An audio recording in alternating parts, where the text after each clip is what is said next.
Chapter 6, How Competition Works. Property is a good thing. Ownership of houses, land, automobiles, potatoes, and coffee contributes to our wealth and well-being. Property brings with it rights. You cannot take my property without my permission, but I may, if I wish, sell it to you. This provides incentives to produce, accumulate, and trade. In countries such as Zimbabwe, where property can be arbitrarily taken away by government action and theft, there is little reason to produce or acquire valuable property, resulting in widespread poverty and even famine. 1 Without the ability to sell our property, there is little reason to specialize in the production of goods and services, and no mutually beneficial trades are possible. If property is good for automobiles and potatoes, should it not also be true, as Michael Novak argues, of ideas as well? Intellectual monopoly supporters such as Novak have found it convenient to assert that there is a connection between intellectual property as enshrined in copyright and patent law and property rights in the ordinary sense. 2 Property in the ordinary sense is a good thing, and this is as true of ideas as of automobiles and potatoes. Ordinary property of a piece of land enables the owner to improve and sell it for a profit. Owning a piece of land is not equivalent to controlling all pieces of land. Plenty of other people also own land, which carries the right to improve it without asking for permission. Ordinary property involves the same set of rights when applied to copies of an idea. You may do whatever you like with your copy of an idea without preventing others from doing what they like with their copies of the same idea, or with its derivatives.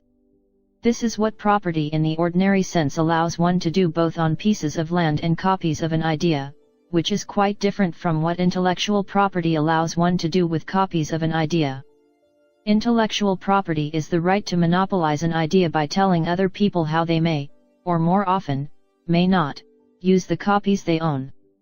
In all of the innovative industries we looked at in previous chapters, it was the right to buy, sell, and improve on copies of ideas, not the prohibition against using them, that lead to innovation and prosperity. Competition is a good thing. That is why the National Basketball Association and the Tour de France are so popular, and why we give our all at the annual interdepartmental basketball game. Competition is not just fun, it is also useful. History, practical experience, common sense, and economic theory all agree, economic competition is probably one of the greatest ideas humans ever came up with. When people compete to achieve the same goal, great things seem to happen that otherwise would not. Things get done faster, cheaper, and better, new methods for lifting a weight or quenching a thirst are invented, the average guy ends up with more of the stuff he likes at a lower price than before. That is why, in the end, socialism collapsed like a rotten wall. It did not allow its people to compete and, as a result, it not only made their economic life miserable, but strangled their hearts and souls. Most economists argue that property and competition are good in general, but only a few among them, such as George Stigler, have argued that if competition is good for the production of cellular phones and bananas, it should be equally good for the production of ideas and of their copies. 3 We agree with the few in the latter group, indeed, it is. In this chapter we explain how competition works in the market for ideas, and why it is beneficial. We will stick to English and not use the mathematics so favored by economists. The brave and the curious can find all the mathematics they want in the references listed in the final notes. We are going to imagine a world similar to that in Switzerland or in the Netherlands in the late 19th century, in which there are no patents and that there are no copyrights as well. When an economically valuable idea comes to their mind, entrepreneurs can spare each other an insane race to the patent office, profitably invest the money that would otherwise go to lawyers, and get down to the business of selling to consumers the new thing they just invented. We have amply seen in chapters 2 and 3 that a state of affairs in which patents and copyright are absent does not mean that innovation is a profitless enterprise conducted only by great altruists. Here, we see why this ought to be so even according to economic theory. The fruits of the idea tree. When an innovator comes up with an idea for a new product, he makes copies of it to sell, and those copies are his property in the same way his socks are. The sale of ideas is all about copies. It is only copies of ideas that can be sold. I am even less able to sell my idea than to sell myself. In the presence of patents, when an inventor sells the exclusive rights to an idea, what is being traded is a copy of the idea plus the right, acquired by the buyer, to now prevent the original inventor from using her idea. Alternatively, when an inventor licenses the use of his idea, what is being sold are just copies of the idea, while the right of telling owners of such copies what to do with them remains with the original inventor. I either sell objects containing copies of my idea, books, CDs, how to do it manuals, trousers with a low cut, multi-purpose gadgets, etc., or teach my idea to other people directly, and charge for that. Either way, I am selling copies of my idea. In the first case the copies are contained in the objects, in the second case the copies are contained in the minds of the people I have taught. When I write a book and publish 100,000 copies, it is 100,000 copies of my idea that I am trying to sell. Once I willingly sell a copy of my idea to you, for example a copy of this marvelous book, you become the owner of that copy and I retain my idea together with all the other copies I have printed and not yet sold. In the absence of intellectual property, you can do what you want with your copy of my idea, the book you purchased from me, in the same way you can do what you want with the ice grinder you bought yesterday from someone else. Without intellectual property, there is something you can do that you cannot legally do in the world we currently live in. You can spend your time and your resources to make new copies of the book you purchased. If you were to change the title or the name of the author or engage in some other fraudulent deception, that would be plagiarism, which we are not in favor of. But if you change the cover, the quality of the paper, the fonts, the chain of distribution, or the media carrying the original text in a straightforward fashion, or even modify the text with a clear acknowledgement of the original contribution in the absence of copyright, no property right would be violated. Obviously, if you elected to do so, your copies will compete with the copies I am trying to sell and, possibly, with the copies that other purchasers of the book may have decided to produce. Do the innovators lose because of this? Probably, although there are circumstances in which not even this is true. The good news is that, in most circumstances, everybody else gains a lot more than the innovators lose. Good economic laws and institutions are not designed to make a few lucky people super wealthy, but to make the average consumer better off. 3 desirable features of a world without intellectual property should be noted. The number of copies available to consumers is higher and the price is lower, thereby making consumers better off. The initial innovator still earns a substantial amount of money. The market functions whether there is one or many innovators, and socially beneficial simultaneous innovation is possible. How can an innovator make a substantial amount of money in the face of competition from all of his customers? Take this book. We own our original manuscript, which is necessarily the source of all future copies. Our original manuscript is, therefore, like a capital good such as a shoe factory, and its competitive price reflects the future profits it will generate. When a publisher buys the book from us, the price it is willing to pay reflects the fact that it will be able to make copies and sell them to other people, who can make copies in turn. Absent copyright, how much would have a publisher be willing to pay us for the manuscript? That would have depended upon its expectations about how many other publishers we could have sold the manuscript to, and how many copies of the book they would have brought to the market, besides some estimate of the potential market size, obviously. Sometimes publishers' expectations will be too optimistic, which leads to losses. Some other times they will be too pessimistic, which leads to exceptional profits. If one replaces the words book and manuscript with plants and seeds, one gets a description of how the market for agricultural plants worked before patents were introduced. If one leaves those words where they are, one gets a description of how the market for English authors' manuscripts worked in the USA until roughly 1890. So, while it is true that competition between publishers will eventually result in a lower market price of the book, it is not true that they can profit at our expense or we at theirs. The same is true for any other purchaser of the book, should she decide to get into the business of making additional copies by using the copy she lawfully bought. Whatever profit you could hope to earn from selling our book will be driven to zero as you and other purchasers compete with each other to pay us, the original writers, a price that reflects the market value of the book to you. Whether we make many copies of our manuscript and sell them directly to you, or whether we sell our manuscript to a publisher makes no economic difference, at least as long as the market for reproduction and distribution of books is more or less competitive. We own the manuscript and, under the standard definition of property in the complete absence of copyright law, we can sell our manuscript at whatever price the market bears. If potential readers exist and reproducing and distributing copies of books is costly, our manuscript will fetch a positive price in the same way that Wolfgang Amadeus Mozart's or Ludwig van Beethoven's uncopyrighted manuscripts fetched substantial amounts of money in the competitive markets for musical scripts of 18th and 19th century Europe. Initial copies of an idea are owned by the innovators, and those initial copies are like roots of a tree from which all other copies will emerge like branches of the same tree. Hence, when private property holds, and in the absence of intellectual monopoly, competition lowers the price at which copies of the idea will sell now and in the future. However, since all competitors have to pay to obtain the idea directly or indirectly from the original innovator, when the original manuscript is the only necessary input, the original innovator collects all profits from the reproduction of copies of his idea. When other inputs are needed beside the original manuscript, the inventor collects a share of total profits. As the latter obviously is the most frequent case, we should regard it carefully, especially to understand when such share of profits is large enough to motivate the competitive innovator to go ahead with her idea, and when it is not.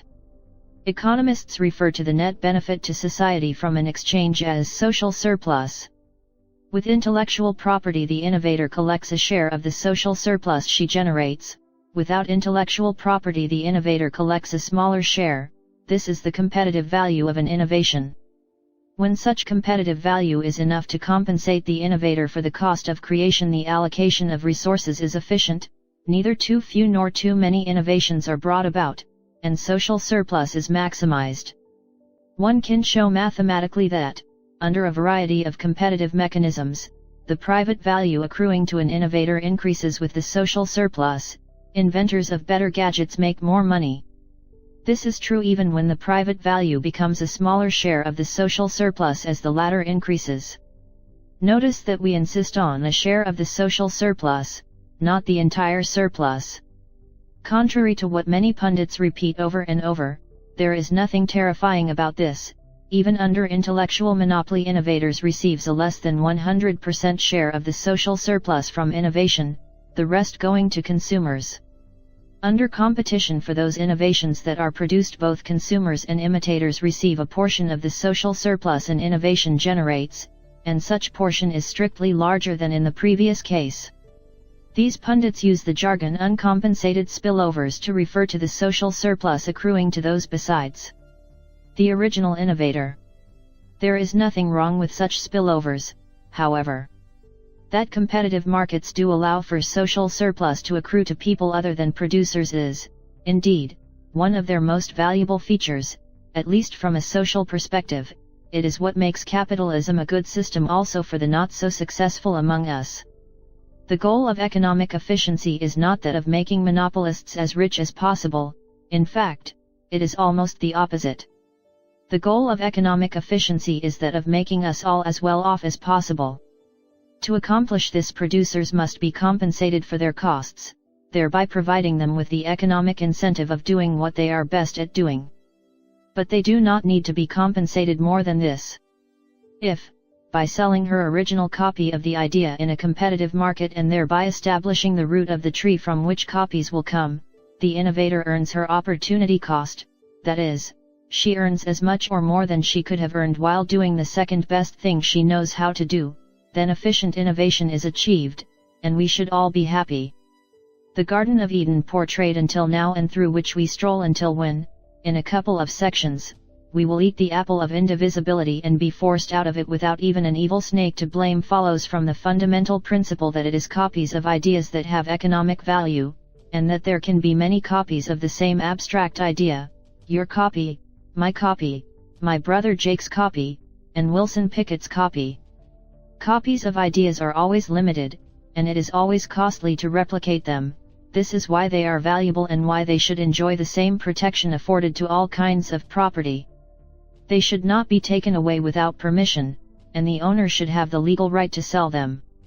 Copyrights and patents are not needed to afford this ordinary level of protection. Copyrights and patents are the additional and unnecessary right to tell other people what they cannot do with the copies they lawfully purchased. If ideas are afforded the ordinary protection of property, but not the extraordinary protection of intellectual property, would people still come up with valuable ideas and make copies of them to sell to other people? Of course they would.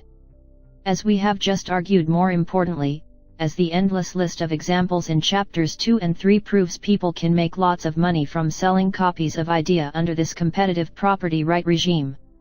In fact, we have already seen that most markets have functioned and still function this way, and people operating in those markets have created new ideas at a breakneck pace, and profitably sold them for centuries. The image of an idea as the roots of a tree is more than just a metaphor. We have already seen that markets for plants and animals worked for centuries according to the principles described here. Competing breeders were able to sell the first exemplars of the new species at prices that were orders of magnitude higher than their cost because those exemplars were in very limited supply right after their introduction. By so doing, competing agricultural innovators captured a substantial share of the value of all future profits accruing to subsequent users of the new plant or animal. Sometimes the new variety of grain turned out to be particularly prolific, hence the innovator would learn, ex post, that she sold it at a discount on the theoretical price. Some other times the new variety of tomatoes turned out to be not nearly as resistant to bugs as the breeder and her clients had expected, so that she sold at a premium over its theoretical price. Nevertheless, to the extent that entrance in the breeder's market was not distorted, one would expect breeders to make an average profit in line with that of other, similarly risky, lines of business. The average profit aspect of our argument is often missed by people not familiar with economic reasoning, leading to an understandable, but incorrect, criticism of the theory of competitive innovation. Here is an offsprings of the Great Stallion version of it. The Baldwin-Levine paper makes a similar argument about copies of creative works. They suggest that because the first people to buy a creative work will capture value from copying that work, what they will pay for the first copy will be very high. Thus, copyright is not necessary. The owners of Seabiscuit did not need a copyright in order to capture the breeding value of their horse. If Seabiscuit, the horse, does not need a copyright, why do we need a copyright for Seabiscuit the book? My guess is that the publisher, Ballantine Books, could not be sure ahead of time whether Seabiscuit would be a winner or an also-ran. The book was available to be copied before this uncertainty was resolved.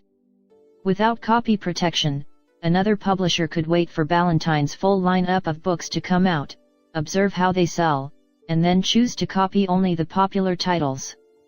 In contrast, the owner of the horse could wait until the quality of the horse was established before making the horse available to others to make copies. I can see how the Baldwin-Levine mechanism works for horses, but I have a hard time seeing it work for books. Observe, though, that waiting until Ballantine has saturated the market with their copies of Seabiscuit the book before producing a cheap imitation is a business strategy that will fill Ballantine's coffers with money and not yours. We will discuss this point in greater detail under Ideas of Uncertain Value later in this chapter. However, we observe that even the copyright protection that made him a multimillionaire seems unable to keep Kevin Costner from also producing monumental flops every few years or so. Most critics, in any case, miss the fact that it is an empirical and not a theoretical issue to figure out if the share of social surplus accruing to an innovator under competition does or does not cover her opportunity cost. Theory, per se, does not guarantee that the share of social value accruing to the holder of a patent will be enough to cover his cost of innovation either. Both mechanisms, the competitive and the monopolistic, allow the innovators to capture a share of the social surplus, which may be larger or smaller than the cost of innovating. The share accruing through the second mechanism is generally larger than the one through the first, but monopoly achieves it by introducing the unwelcome evils documented in chapters 4 and 5. Such evils should and will be weighed against the extra innovation monopoly brings about in chapters 8 and 9. In this and the next chapter we keep to theoretical matters because critics appear to be forgetful of the way competitive industries work. Our first concern are the channels through which competitive innovators capture a share of social surplus, thereby earning positive rents, when a fixed cost is present. Fixed costs and competition.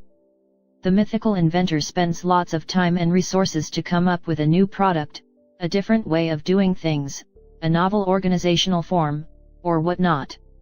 Once the invention is completed, reproducing copies of it is a routine task, which anybody can perform at low cost.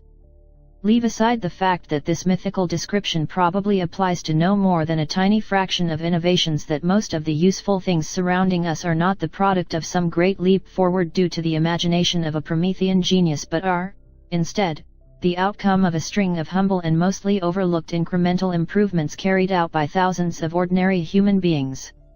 In the mythical case, competition will force the invention to trade at the very small cost of reproduction, leaving the inventor with no compensation for the very large initial cost of invention.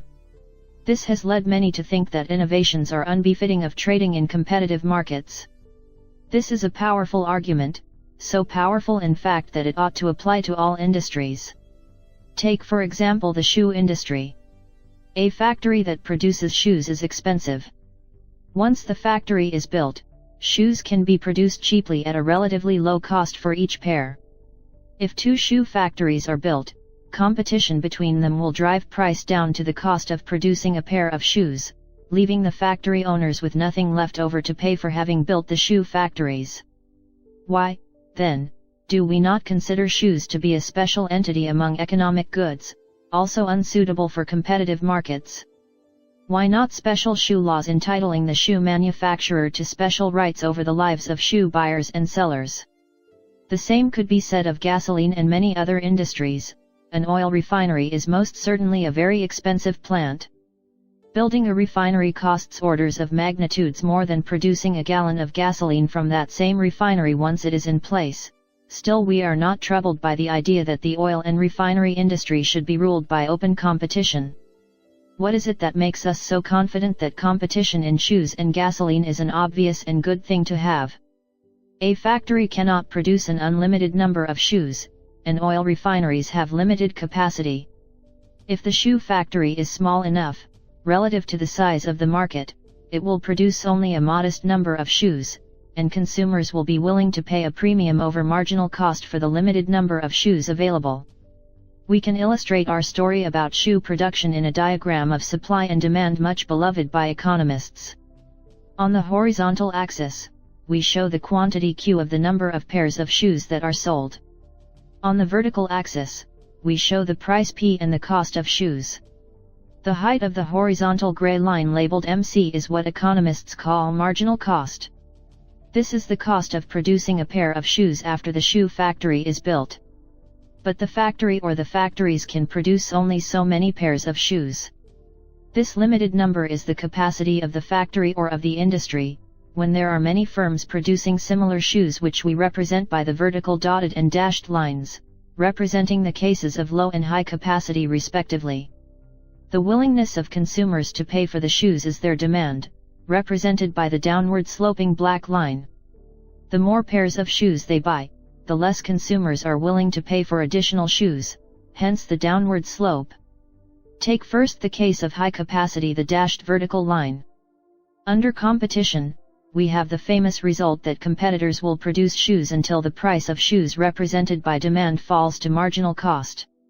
In economics jargon, the competitive equilibrium is at the intersection of the gray supply and black demand curves. Since each pair of shoes is sold for the marginal cost of producing a pair of shoes, the factory owners earn no profit and so have nothing left over to pay for their factories. Realizing from the beginning that this is going to be the case, they would not build any factory and we would all go round barefoot.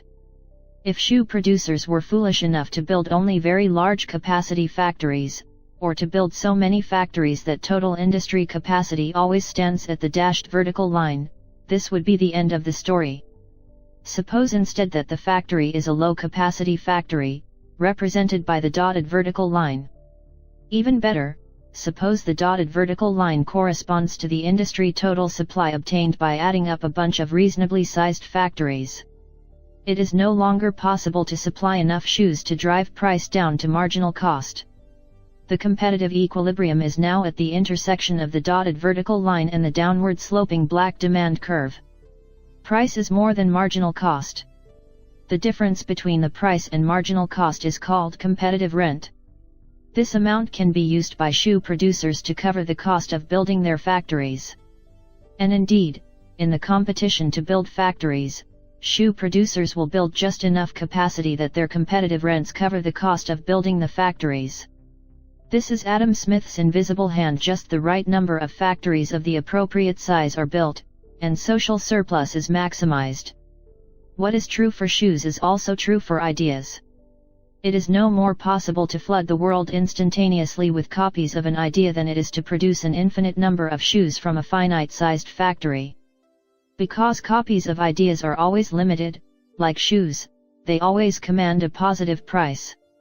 Nowhere is limited capacity more important than in a nascent industry. The first entrants earn large rents, over and above the opportunity cost of capital, for quite a while, until enough productive capacity is built up to push price down towards marginal cost. The presence of large initial rents are the carrots for which innovators innovate, while the threat and arrival of imitators is the stick forcing capacity to grow until the rents are almost completely dissipated. The newcomers will not only try to replicate the leader, they will probably try to go one better than him by cutting costs or improving the product, or both, and he will do the same to inhibit their arrival and keep his rents from falling. This is what, in everyday language, we call economic competition.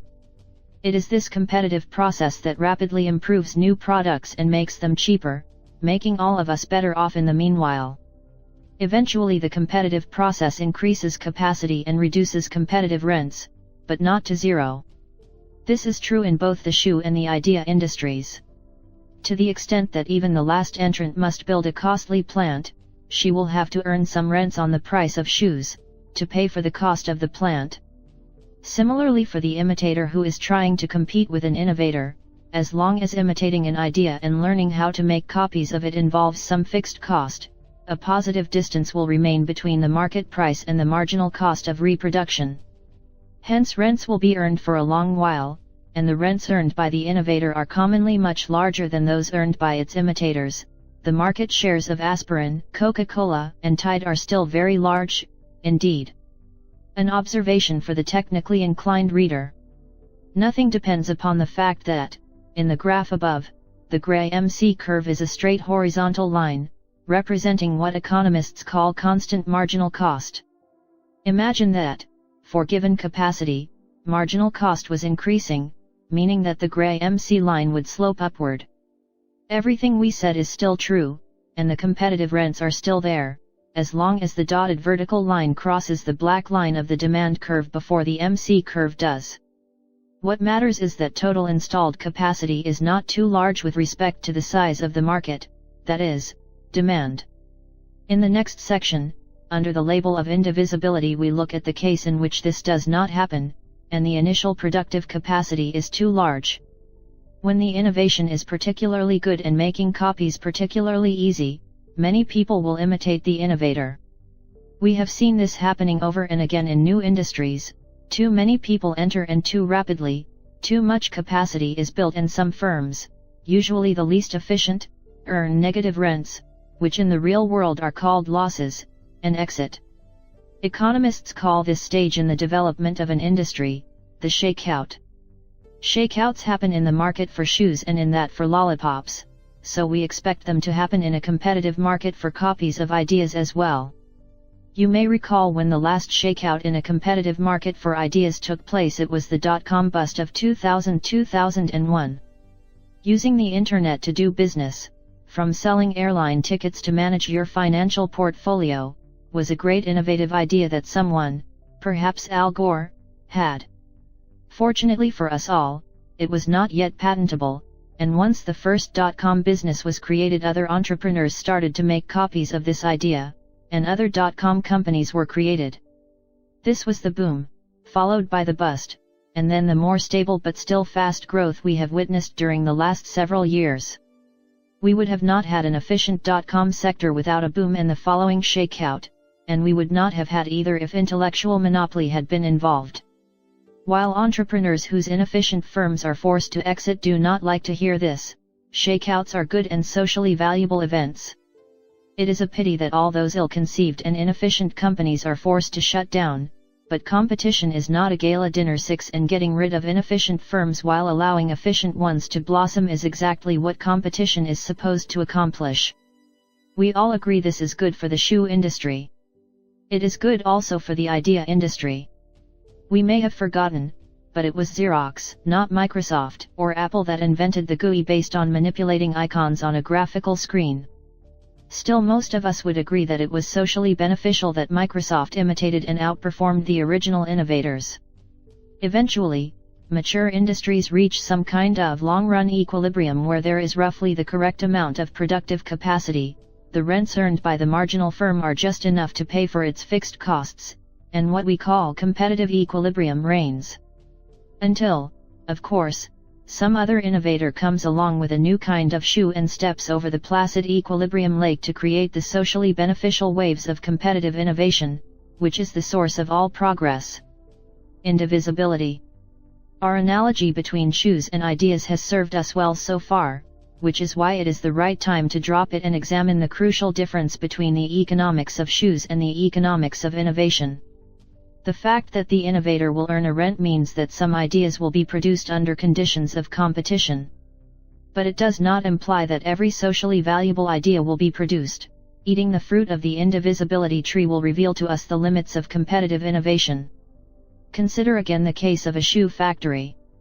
The standard theory of competition not only asserts that shoe factories will be built, but that the socially desirable number of shoe factories will be built.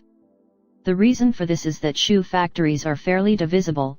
We may build smaller or larger shoe factories. The builder of the first factory, when deciding how large a factory to build, will not build so large a factory that the rents from the fixed capacity of the factory will be less than the cost of building it. The builder facing competition from imitators building other shoe factories will wish to increase the size of his factory as long as the rents from a little more capacity exceed the cost of adding the capacity. Imitators will do likewise. This is exactly the condition for maximizing social surplus, and that is why economists do not argue that owners of shoe factories should be awarded government monopolies. This pleasant solution does not necessarily apply in the case of innovations.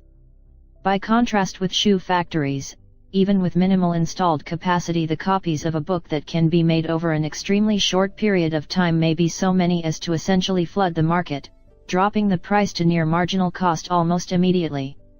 We should note that the evidence suggests that this is not the case.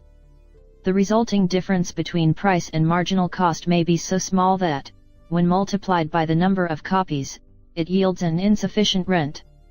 The rent is insufficient because, say, the book is very complicated, and it took a long time to complete.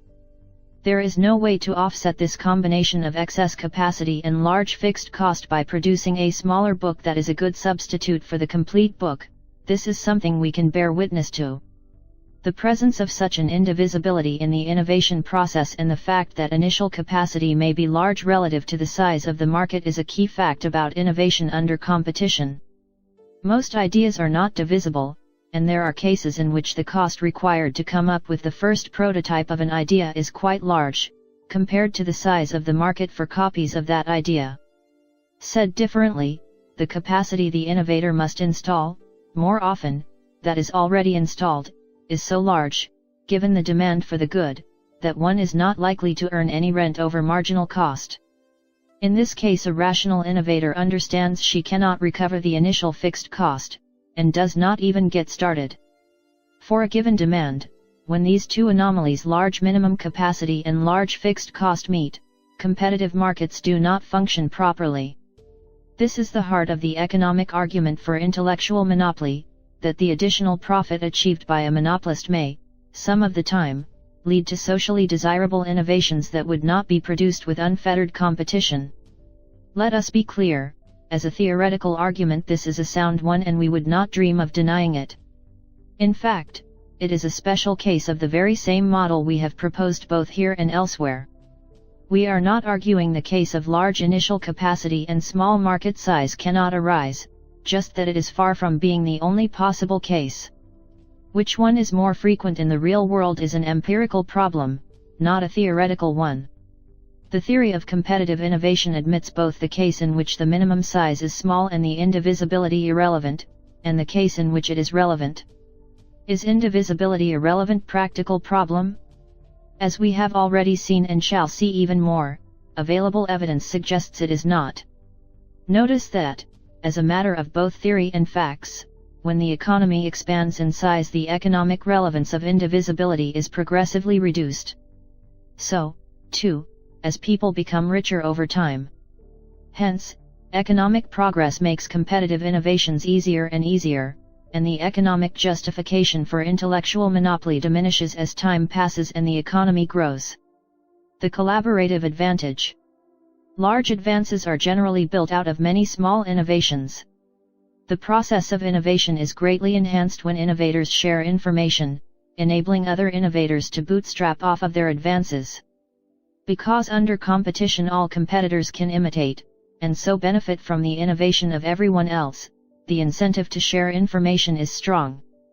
By sharing information, the innovator increases the chances that his competitors will make further innovations, and under competition the original innovator expects to benefit from the innovation he induces from his colleagues. The incentive to share information is especially strong in the early stages of an industry, when innovation is fast and furious. In these early stages, capacity constraints are binding, so cost reductions of competitors do not lower industry price, as the latter is completely determined by the willingness of consumers to pay for a novel and scarce good. The innovator correctly figures that by sharing his innovation he loses nothing, but may benefit from one of his competitors leapfrogging his technology and lowering his own cost. The economic gains from lowering own cost, or improving own product, when capacity constraints are binding, are so large that they easily dwarf the gains from monopoly pricing. It is only when an industry is mature, cost-reducing or quality-improving innovations are harder to come around, and productive capacity is no longer a constraint on demand that monopoly profits become relevant.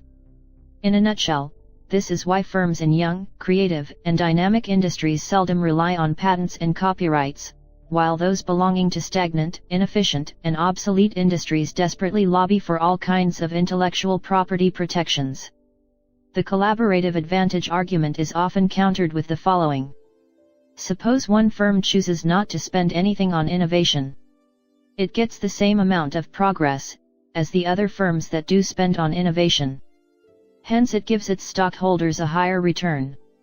Rational stockholders accordingly do their diversification across industries, but specialize in just that firm within the industry. Or, if you prefer, a rational takeover artist gets control of one of the firms acting as described, cuts its R&D budget to zero, increases its profits, sees its stock rise, and makes a killing when he sells. The problem is that those who do not bother to spend on R&D do not get the same amount of progress as the other firms that do spend on innovation. Those who are part of the collaboration benefit, bystanders do not. How much has your knowledge of writing a computer operating system benefited from all the hard work by the Linux kernel programmers? To obtain and use the free information contained in the other firm's R&D, you had better carry out R&D on your own. If you do not, you are unlikely to be able to understand and process the technical information the rest of the industry is producing. So too, the other industry players will probably not rush to aid you in your lack of understanding. The first mover advantage. Competitive rents are the least amount that an innovator can expect to earn in conditions of competition. Since the innovator initially is the only one to know the idea, there are many ways to profit from this first mover advantage. As remarkable as the phenomenon of economists who believe ideas are transmitted freely, while writing a voluminous literature on technology transfer and the cost of information, is the other phenomenon of economists who believe that innovators have no first mover advantage, whilst writing a voluminous literature on the strategic advantages of being first. These strategic advantages are well documented, Freudenberg and Tyrole's text on game theory is one example, while Rudyard Kipling is a less obvious one. I knew what was coming. When we bid on the Biflate's keel, they piddled and piffled with iron. I'd given my orders for steel. Steel in the first expansions. It paid, I tell you, it paid, when we came with our 9-knot freighters and collared the long-run trade. And they asked me how I did it, and I gave 'em the scripture text, you keep your light so shining a little in front o' the next. They copied all they could follow, but they couldn't copy my mind, and I left 'em sweating and stealing a year and a half behind. The most striking implications of the first mover advantage may, however, lie elsewhere. It is captured by the observation first made by Jack Hirschleifer, that the innovator, by virtue of inside information, may be able to earn vastly more than the social value of the innovation. Point 11. To understand Hirschleifer's argument, consider the recent innovation of the Ginger scooter, now relabeled the Segway, said to revolutionize urban transportation, and grant that this unlikely prediction was actually true. How could the inventor, Dean Kamen, profit from this knowledge? There was a point in the development of the scooter at which Mr. Kamen was the only one to know that urban transportation is soon to be revolutionized, and that the automobile itself is soon to be obsolete. Rather than surrounding himself with patents, and hawking his knowledge to venture capitalists, as he did, he could simply have sold short automobile stock using whatever funds he had available to him, and leveraging to the maximum extent possible. Then, rather than developing the scooter himself, he should simply have mailed the blueprints to the New York Times. As soon as the blueprints were published, the stock-owning public would naturally realize that the automobile industry is on the way out, and the price of automobile stocks would plummet. Mr. Kamen, having foreseen this, and having sold short the stocks prior to publishing his blueprints, would naturally have made a killing. In practice, of course, whatever Mr. Kamen's representations to venture capitalists might have been, the Segway has not revolutionized the transportation industry, nor was it likely to have done so, and shorting automobile stocks would have been a risky proposition. Although in retrospect, a good decision for other reasons. This is, after all, the way in which George Soros made most of his money, by selling short the British pound in 1992, only Soros' predictions were correct. But invention is a risky business in general, and the intellectual monopolist who has a valueless idea does not generally fare so well either. Indeed, even with the benefit of patent protection, Mr. Kamen has become less than immoderately wealthy by virtue of his innovation. There are more obvious and more common advantages of being first mover. The primary advantage is simply that it takes time and money to reverse engineer a product. That is, in the example of this book mentioned above, without copyright we would be in immediate competition with you as soon as we sold you a copy. Still, you would have to own a printing press and a distribution chain to start competing with us, well, with Cambridge University Press, and those things cost quite a bit. Still, there is a sense in which, if you were another university press, by purchasing a copy of this book you could, in a world without copyright, have a relatively inexpensive go at making copies of it. Of course, as we observed in the case of government documents, this does not take all the profit out of writing books. No matter, for books, music, and videos reverse engineering appears to be relatively cheap, hence the competitive solution lies somewhere else. Where, one can easily learn either by looking at what American publishers did around 1870 flooding the market with lots of cheap copies of the book, thereby making life for anyone but the cheapest of the cheap imitators impossible, or by going back to the theoretical diagram above. When the innovator begins production with a very large capacity, the size of the residual competitive rent left for even the first imitator becomes very small, so small that, in general, it will not be profitable to imitate. In most real-world cases, reproduction and reverse engineering are in fact expensive in the short run. Books, music, video and copyrightable items can be encrypted, and it takes time and money to crack encryption schemes. New products, not to speak of new processes, are generally costly to reverse engineer. Moreover, the expertise that comes with being the innovator, and having been in production for longer than competitors has substantial market value. The example of Bolton and Watt after the expiration of their patents is a case in point, but there are many others, such as the fact that patented drugs continue to command a substantial premium over their generic competitors, even long after the patent expires. In short, even without the benefit of legal protection, the innovator certainly will enjoy a short-term monopoly, and can depend on such forces as reputation and consumer loyalty working to his advantage. But how is the poor inventor, working in his basement, to profit against the large corporations? Will they not take advantage of his lack of capital to steal his idea and put it into production themselves?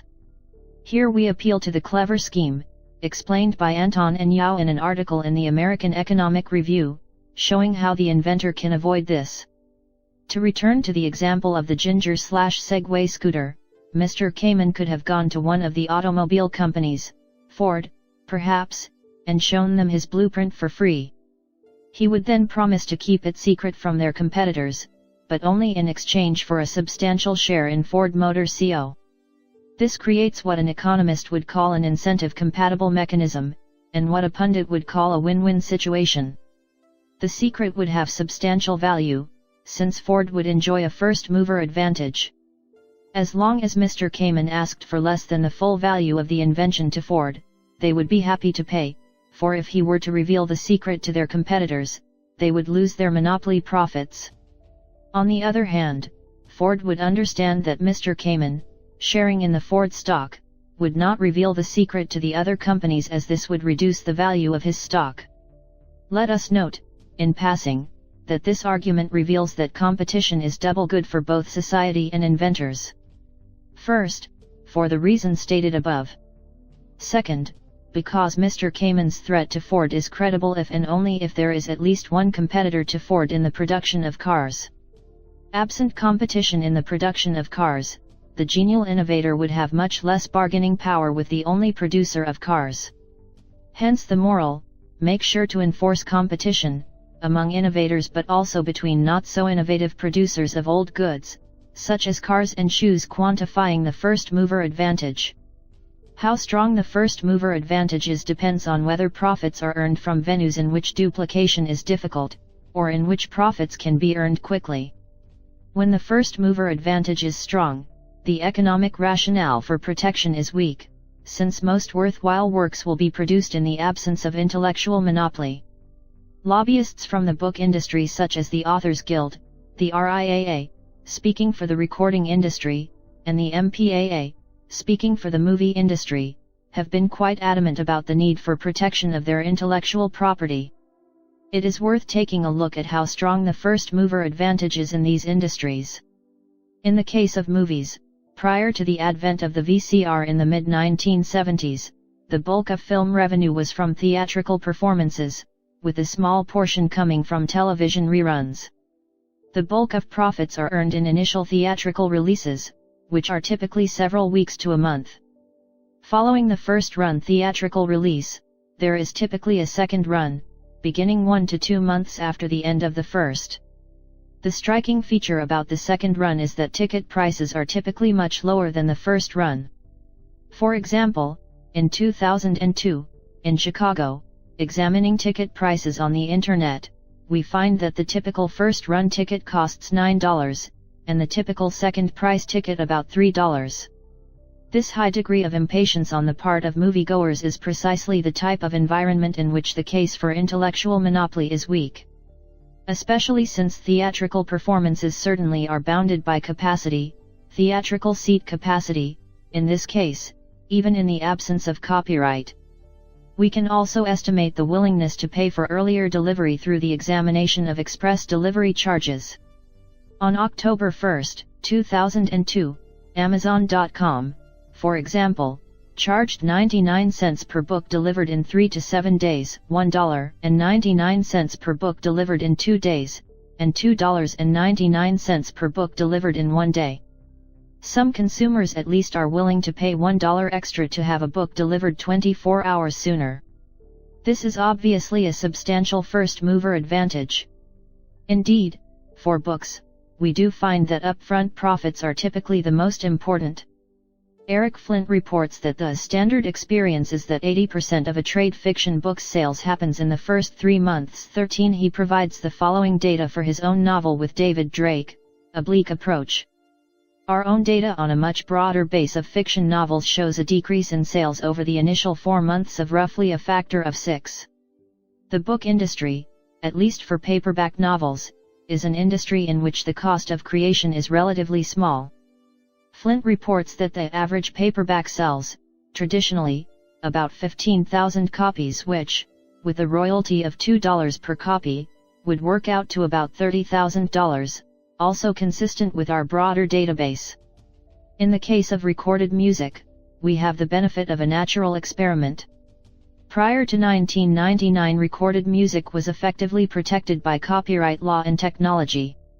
With the ability of computers to rip tracks from CDs and convert them into MP3 format, the advent of the peer-to-peer network Napster in May 1999 effectively eliminated copyright for music, so much so that the complete elimination of intellectual monopoly is now sometimes called Napsterization. The impact of Napsterization on CD sales has been studied by Stan Leibowitz of the University of Texas. According to Leibowitz, Napsterization had little or no impact on CD sales through the end of 2001. In 2002, a decline in CD sales that began in 2001 became more severe, and Leibowitz estimates that in the long run sales will fall by 20%. Complementary sales. Another first-mover advantage, for creative works. Especially, is the well-documented and strong preference for originals, signed copies, and early versions that are in scarce supply, to more widely available versions. Perhaps one of the most striking examples of the phenomenon is that of the Getty Art Museum, in Los Angeles. The Getty Museum bought, at astronomical prices, a large number of very good forgeries of famous works of art. These forgeries were sufficiently good that the experts of the museum believed that they were originals. However, additional subtle evidence, and refined scientific testing established that indeed these works were fraudulent. Of course, from the functional point of view the works were unchanged. From the viewer's perspective, the painting still looked exactly the same. But the market price, once the works were clearly established as unoriginal, plummeted by orders of magnitude. Similarly, authorized copies of a variety of fashion products, distinguishable from the original at most by the presence or absence of a label, sell for a vastly lower price than the original. So while works of art may be currently protected by copyright, it is hard to make the case that there is any need to do so. The preference for originals, signed or autographed copies and so forth, is just a special example of a more general phenomenon, the complementary sale. That is, a creation, while not terribly scarce in some markets, is often quite scarce in other markets, and the innovator, by virtue of being the innovator, can generally command a premium for his services in areas not directly related to his idea. Examples of this abound. In music, live performances will remain scarce, no matter what the price of electronic copies. Movies will be produced as long as first-run theatrical profits are sufficient to cover production costs, and no matter how many copies are given away over the internet for free. Books will continue to be produced as long as initial hardcover sales are sufficient to cover production costs. Substantial money is to be earned by authors or inventors by going on the talk show circuit. Even T-shirts signed by a famous author may be enough to pay for the opportunity cost of his labor in producing his great literary work. Amazingly enough, a number of small online comic strips have found it a profitable business model to give their strip away for free, and sell T-shirts. Activities more mundane than great literary work may also suffice to make lots of money from complementary sales, as the Spanish soccer team Real Madrid has repeatedly proven by covering the large salaries of its galactic soccer stars, Beckham, Owens, Raúl, Ronaldo, Zidane, through the sale of clothing items bearing their names and numbers. Never mind if they never managed to win any serious competition, either in Spain or in Europe, during their galactic years. As innovators in the world soccer circus they made plenty of money, plentiful imitators notwithstanding. The greatest complementary sale of all, is, of course, the sale of advertising. Those who doubt the possibility of making a profit from giving a product away for free would do well to look into the history of the radio and television industry. How many people became fabulously wealthy from an industry that for the first 40 years of its existence had no choice but to provide its product for free? It is argued, of course, that in the absence of copyright, people would simply redistribute the product with commercials removed. In the absence of technical means such as encryption, this might be possible. But of course there is nothing to prevent the creator from embedding the advertisement as an integral part of the story. Product placements are quite common in movies and television. If other advertising possibilities diminish, these will become correspondingly more valuable. There is no reason why this cannot extend to other works, such as books. In the old days, a remarkably large share of written work embodied some kind of advertising or another, as exemplified by Ludovico Ariosto's Orlando Furioso. The first inscription there which meets the eye recites at length Lucretia Borgia's fame, whom Rome should place, for charms and chastity, above that wife who whilom bore her name. While Ian Fleming did not receive payment from Colt for equipping his spy with a gun of that manufacture, after the books became popular, he certainly could have made a profit by auctioning off the right to the James Bond gun. In fact, the Bond movies, in which he did not use a .38 Colt Police Positive, seem to have done exactly that. A similar possibility of complementary sales arises also in the market for patentable ideas. The inventor naturally has established special expertise in the ideas surrounding his invention. He will be in great demand as a consultant by those who wish to make use of the idea. Would not Watt have been in great demand from producers of steam engines even if he had no patent? He would. In fact, that is pretty much what he did until 1798. He acted as an engineering consultant for those who wanted to build a steam engine. Indeed, the role of Boulton's and Watt's patents was purely that of preventing others from assembling steam engines, as most parts were produced by independent companies in any case. Would Transmeta have been willing to hire Linus Torvalds at a substantial salary, had he not started the Linux project and written its first version? Despite having given his creation away for free, and despite an apparent reluctance to profit from his fame, for example by way of public appearances, Torvalds is nevertheless a millionaire today. Ultimately, no academic work can do more than scratch the surface of the first mover advantage. It is limited only by human ingenuity, an area in which academic economists have no special advantage.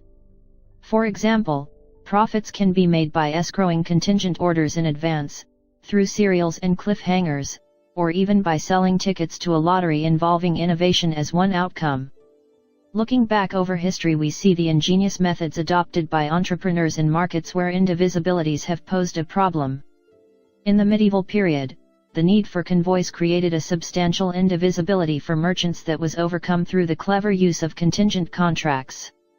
In modern times, Asian immigrants, among others, have overcome the need for a minimum investment to start a small business by organizing small lottery clubs. Ideas of uncertain value.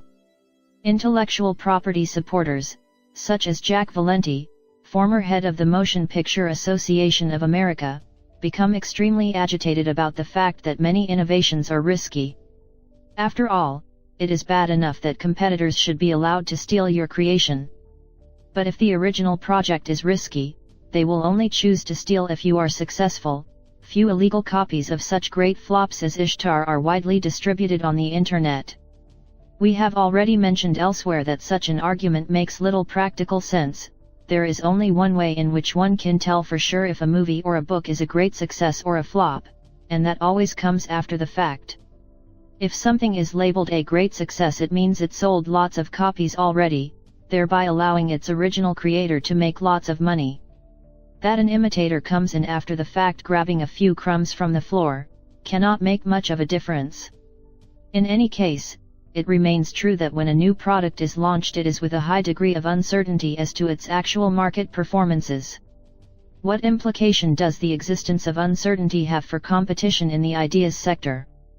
Does it make a difference that some ideas are revealed not to have any or little market value after the initial investment has already taken place, while others are hugely successful? It does not. It simply changes the algebra of computing profits. Imagine that producing an innovation has a given cost, which we may label C. The amount earned in competition with many imitators we may label Q. The social value of the innovation we may label V. When uncertainty is absent, the innovation is undertaken whenever CQ. However, if the project only succeeds with probability P, abstracting from risk aversion, the expected amount earned is only PQ. So the condition for innovation to be undertaken and profitable without intellectual monopoly becomes CPQ. Now think about the monopolist. Given the same fixed cost of creating the first copy of the idea, if the profit under monopoly is Q, the innovation will take place as long as CPQ. Naturally, the lower the probability of success, the less likely the innovation is to occur under either competition or monopoly. Of course, the social value of the innovation is PV, and if P is small enough, CPV, and it is better from a social perspective that the innovation does not occur. In short, the uncertainty surrounding the success of an innovation changes the specific calculations of how likely it is to take place. This is true with or without intellectual monopoly. But the basic theory of competitive innovation does not change on account of uncertainty. An uncertain outcome is equivalent to earning a lower rent, or having a higher cost. The social value of imitation. Imitation is a great thing. It is among the most powerful technologies humans have ever developed. There is a debate over the extent to which living beings other than Homo sapiens can actually learn through imitation. In spite of the miracles that our mimetic instinct has been performing for us over the millennia, it has received very bad press in the literature concerned with innovation and ideas. This is not a view that we share, as imitation is a powerful tool of economic development. It should be clear, in fact, that acts of imitation, carried out while respecting ordinary private property rights and the rights to personal privacy, are key components of the competitive markets that benefit us on a daily basis. Imitation may, or may not require reverse engineering. Most times it does, as it is rather difficult to imitate a product without even looking at it and examining its internal components. But imitation is not limited to reverse engineering. It involves, and this is what makes it particularly valuable, leaping ahead of the pack. On the one hand, imitation is a technology that allows us to increase productive capacity. Innovators may increase productive capacity directly, while imitators increase productive capacity by purchasing one or more copies of the idea and then imitating it. Imitation, therefore, always requires an investment. Not only do you need to purchase a copy of the idea, and if you try doing this shortly after the innovation has been released, it may be quite costly, but you also need to invest your time and other resources to carry out the imitation process. The output of the imitation process is additional productive capacity. As long as industry capacity is low enough that there are rents to be earned in selling copies of ideas at a price higher than marginal cost, people will make investment to increase capacity. Imitation is the main way in which such investments are implemented. On the other hand, imitation is also a technology that allows further innovation. When you imitate, you take as inputs a copy of the idea, various standard inputs available on the market, and your own skills. As output, you get productive capacity for the idea. You do this because you are trying to collect as large a competitive rent as possible, making your copy of the idea a bit better, or cheaper, than the one the original innovators are selling is one way of increasing your rents. Indeed, it is a very powerful way of increasing your rents. It is the essence of competition. So, at the end, imitation is nothing else but an essential ingredient for competition, which may be characterized as imitation with lots of good imitators. Intellectual monopoly greatly discourages imitation. For a monopolist, the worst possibility is losing the monopoly. If an imitator improves upon the product, or learns how to produce it at cheaper cost, regardless of prior licensing agreements, your competitor now has the upper hand and is a threat to your monopoly. Far more sensible simply to prevent imitation in the first place, by aggressive legal enforcement of patents and other forms of intellectual monopoly.